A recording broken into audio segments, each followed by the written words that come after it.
Good day mga Kapats Masters. May konting share na ako sa inyo Kapats Masters.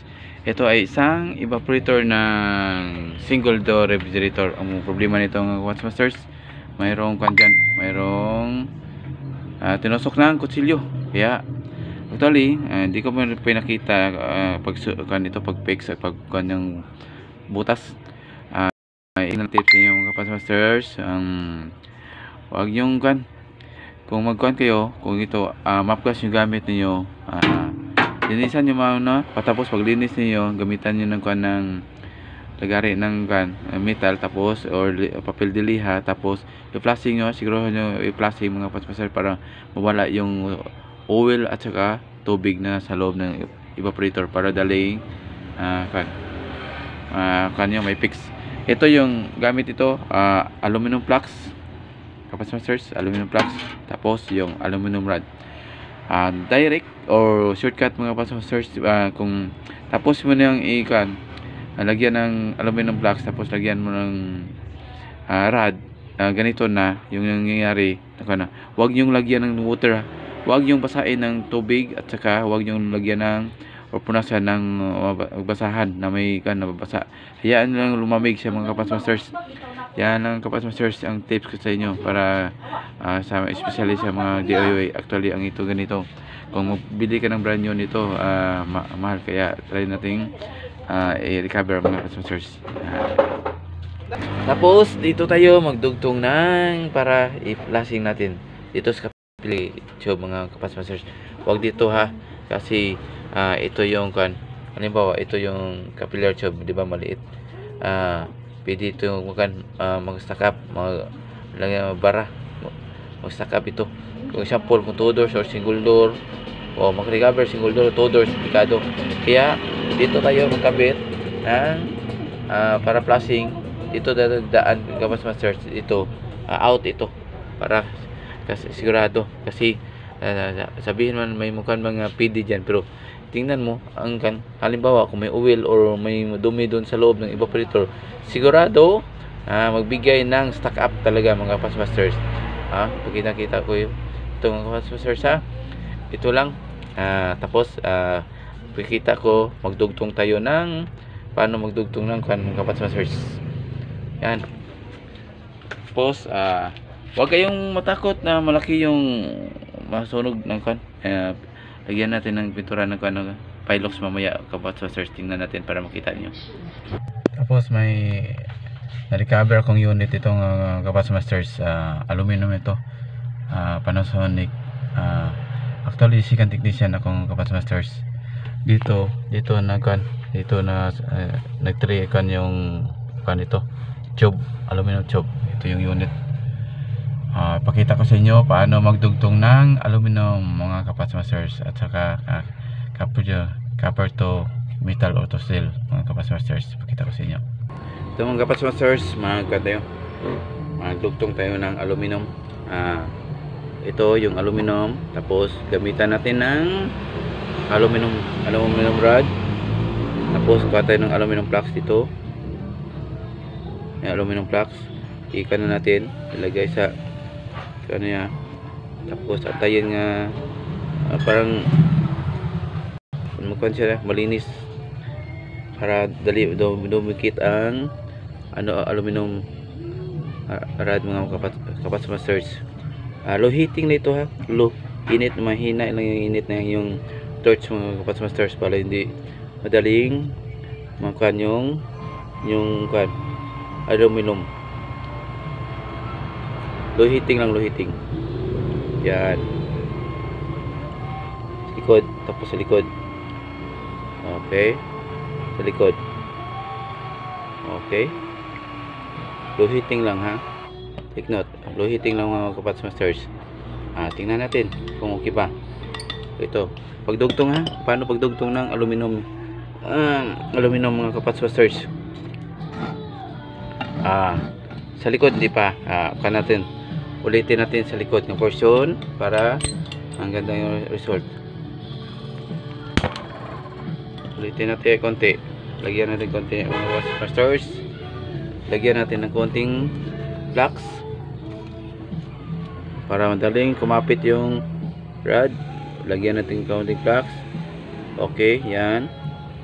Tapos dandahan lang, mahina lang init ang yung apoy. Okay, tansyahan lang. Okay, yan. Mahina lang yung master siya. Okay, yan. Ikan mo. Hawakan natin baka matanggal mamaya.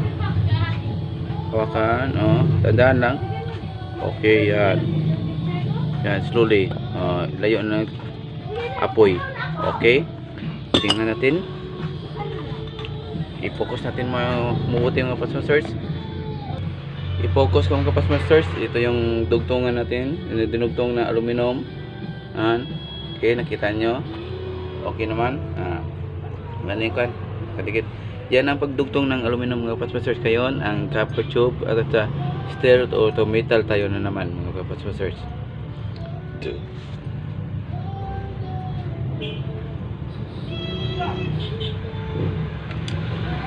Sa pagtungtong ng steel or metal to copper tube, ganyan mga Kapas Masters, siguraduhin malinis na ito. Kailangan linisan nyo ng nilihan ninyo. Yan Kapas Masters. Tapos gamit tayo ng silver flux at saka silver rod mga Kapas Masters. I-ready ko muna. Yeah, ito yung silver flux, ito yung silver rod mga Kapas Masters. I-kan natin.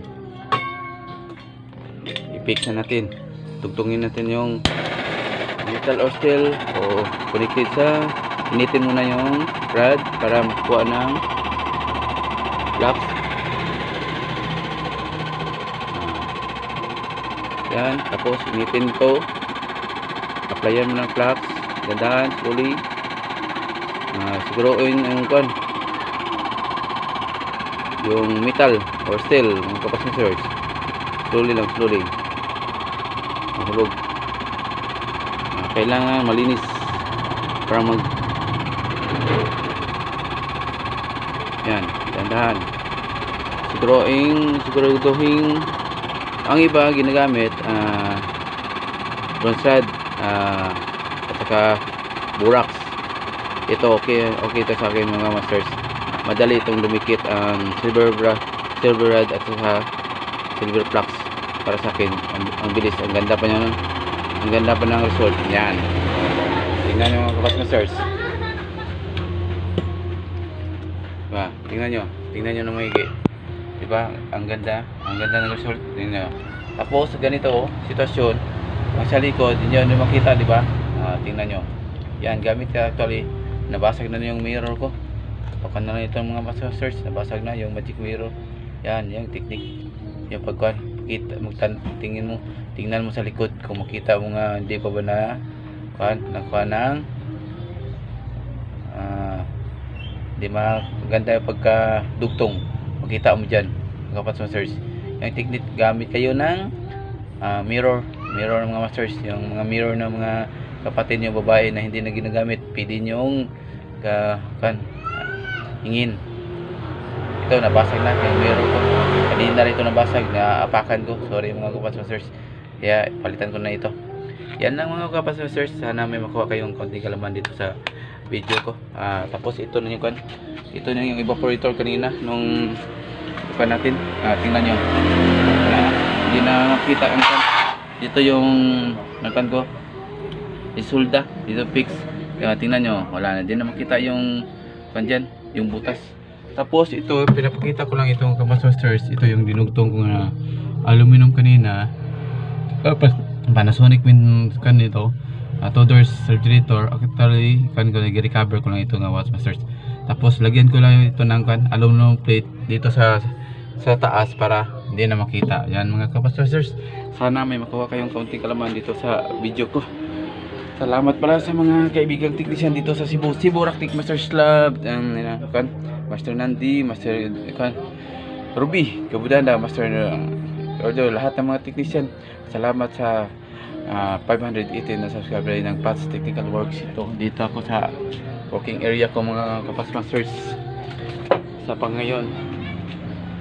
Ngayon na araw ito kasi may mga pending works.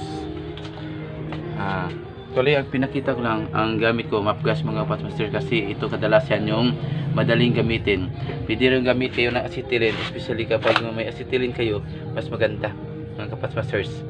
Ito ang pinakita ko lang para madali nyo makits kasi madali na itong kanyang mapgas mga kapasmasters. Yan na. Metal to steel or copper tube, tapos aluminum. Thank you so much sa mga kapasmasters. Yung kapasmasters, Jelly, thank you.